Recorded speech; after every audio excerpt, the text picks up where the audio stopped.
Greetings, everybody. Welcome to another edition of Comic Book Geezers. I'm your host, Pete, and my co-host... I'm Wild Bill, the Unknown Comic. Thanks again for joining us. This is the Captain Marvel movie review episode. Special edition here, guys. So I literally just walked out of the theaters like less than a half hour ago. He saw it last night. Yesterday. Yesterday afternoon. Yeah, same thing. Yeah, last night. Whatever. Yeah, sure. So spoiler alert. If you have not seen the film, you better stop watching now unless you want us to divulge everything, because we're gonna. Yep. All right? That's just the way it is. So Bob dies at the end. It's a joke. That's a joke, inside joke. You've heard that before from us. But yeah, a really good film. So again, if you haven't seen it, you don't want it to get spoiled. Time to change channel. Change the channel. Watch Go this in the week. away. That's it. Yeah. Go away. So I personally thought the film was great. I liked it. I yeah. had some issues. Should I start? Well, let's tell a little backstory first, and then we'll get to what we like and didn't like. I don't. Well, first of all, I only know Captain Marvel. If you've seen, we've done one Captain Marvel episode, which was the Marvel Comics version, which was a man. He's the only Captain Marvel I know, so I don't know the female Captain Marvel at all. Yeah, so late 70s they did Ms. Marvel, okay, which was Carol Danvers' character, who was a very small character in the original Captain Marvel series from the first... the green and white? With the green and white costume. Remember when he was... So that's the first 17, 16 issues? Yes, exactly. So remember his alter ego on Earth, he was a scientist. And he actually, the woman that he worked with, who also was a pilot, was Carol Danvers. Okay, so then they got away from her story for like 10 years, right? You didn't hear another peep from her, and it was all the Captain Marvel stuff. Swept her under the rug. Right, Bring her out for a rainy day. So in this film, instead of having the Captain Marvel, the man, okay, God, I'm forgetting what the name of the scientist was. Anyway, in the film, it's Annette Bening who plays the role of Marvel. Okay, Rebecca. God, I'm totally spazzing on her last name. I don't know. I told you I don't know her. Totally spazzing. but I'm saying in the film, yeah, the actual Marvel, the character that we knew from the 60s and the 70s is a man. They actually flip-flopped and made him a woman. Okay, so that people wouldn't protest in the streets. Yeah, well, that's Marvel's doing that now. Liberal, politically correct. Correct. Yes. So that's what we're seeing a lot of that in the movies and the TV stuff. We're seeing, like, you know, characters that were originally male or female, or originally were Asian, or now, you know, American, or they were, you know, whatever. They were, you know, homosexual and this, that, and the other. Around. Yeah, it's like whatever. A shell game. Musical chairs. They're trying to, because we have so much diversity in current times, they're trying to do that with a lot of the characters. So anyway, I didn't know Ms. Marvel. I only knew Captain Marvel as a man. So anyway, I didn't know she was a fighter pilot. So the story, as the movie goes, it kind of explains itself as it unfolds. So for somebody like me or you who don't know the character, you can watch the movie and still appreciate it, which I did. I liked the movie a lot. I thought it was good. They had great special effects. Yeah, a lot of action. So it's one of those movies where, you know, you definitely want to pay attention to it. If you leave the theater to get popcorn or use the bathroom, you're going to come back. Like, what happened? Yeah, because they did a lot of, like, going back in time. Because again, to go back to the Carol Danvers character, okay, the Ms. Marvel character, who now is Captain Marvel in the film, she actually was originally a human, and then gets, like, there's a whole big scene in there where you know, the Jude Law character is Colonel Jan Rog, who, if for those of you who only know the original Captain Marvel series, he was like the arch nemesis of the Captain Marvel for Marvel, okay, because he was his commanding officer of the Kree, and he actually, Jan Rog, developed a crush on Captain Marvel's woman, right? And they got into a big fight over the lady.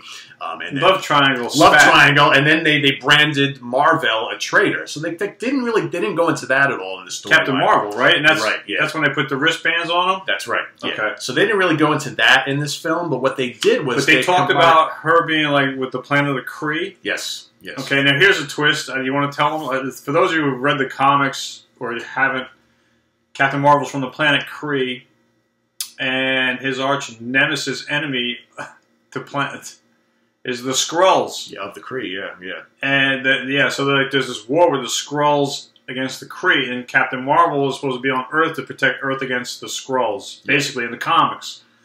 So they start off that way in the film. Yes. You're like, okay, they portray the Skrulls as like... You want to tell them about the twist? Go ahead. Yeah, I mean, but halfway through the film, all of a sudden... So there's Skrulls in the movie and Kree. Yeah. And then, you know, you're led to believe, and again, if you're a longtime follower of the comic, that the Kree are good. for the most part, and the Skrull are bad. Yeah. And then halfway through the film, they kind of flip-flop that. And Yeah. all of a sudden, Again, the with Skrulls this liberal, politically correct stuff. Yeah. We find out that the Skrulls are nice and that they're just misunderstood and being hunted down by the need a Kree. home. Yeah, exactly. Like a case of mistaken identity, you know? Yeah. And so the Kree are brutal on the Skrull, and the movie creators take a turn and have the audience see the Skrull in a different light, that there's, you know, they're just misunderstood. They're the mutants, you know, like they just want a nice place to live, but I wasn't buying it, so... That was the one thing about the film that I didn't really like, and I'll tell you why. Because because now that Marvel owns because the of what I rights... just said. Well, yeah, but think of something else. If now that Marvel has the rights to the Fantastic Four again, one of the Fantastic Four's greatest villain is the Skrull and the Super Skrull, right? Yeah, against the Fantastic Four. But now we're led to believe that they sell ice cream and they're okay. No, I'm not buying it. I don't want your ice cream. Get the fuck out of here. But no, it's but they were well done. I thought. I mean, I like the way they kind of the makeup and everything with them. They looked just like the Skrull in the comics. I thought they were really cool. But you know, they played them off as nice characters. You know, the evil guy, it turns out he's got a wife and a family. Evil Skrull we're talking about. So he's misunderstood that he's just trying to work with them to get information from Captain Marvel. Like he's not trying to abuse her or you know steal knowledge from her in the movie. But so that was a weird twist. That was completely unexpected. Yeah, it didn't ruin the movie. No, I didn't think so but either. It made me, you know, scratch my head. What the hell? Yeah, why are they going this route? Exactly, because you know the Skrulls are supposed to be. Yeah, doesn't add up, but it worked. It was okay. I liked it. It was another good movie from Marvel. Good to see Nick Fury and Agent Coulson. And I saw Nick Fury, and I'm like, that's Samuel L. Jackson, but he's not wearing a patch over his eye. And then we understand why. So So the whole mystery behind why he's got a patch, it happens in this movie. Yeah, so he starts the movie with his two eyes, and then he ends with one eye. One eye. So that was kind of cool, and a little foreshadowing there. Yep.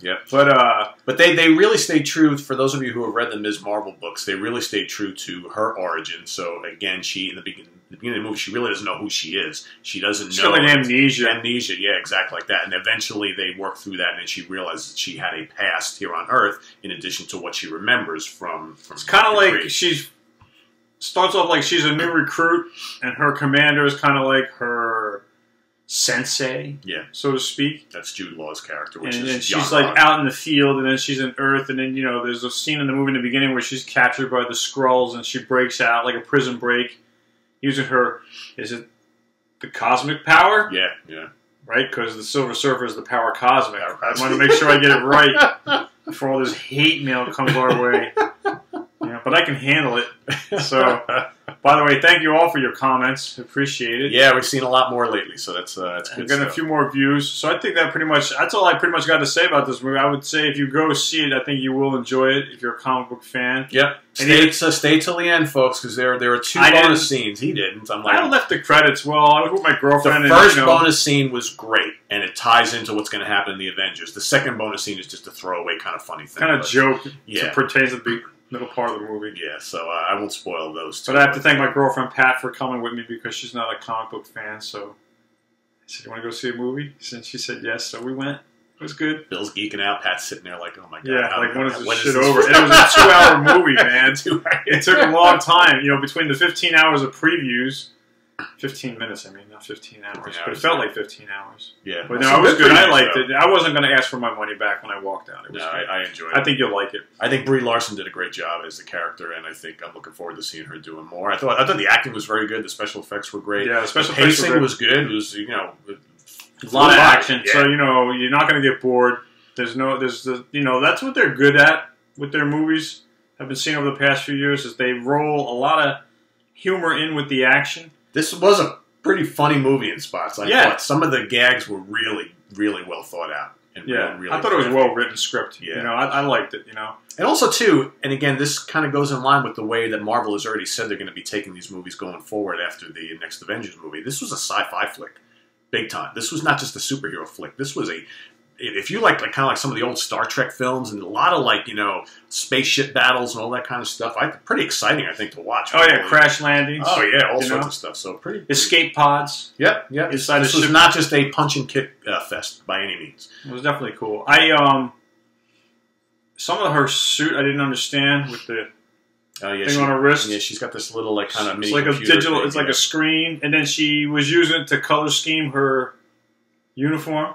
and now she's got the the Then blue and red colors. So I won't get into it how she got inspired by that, but there's another young character in the movie, a kid that's wearing a T-shirt. She's like, "Oh, we're on the same team." Yep.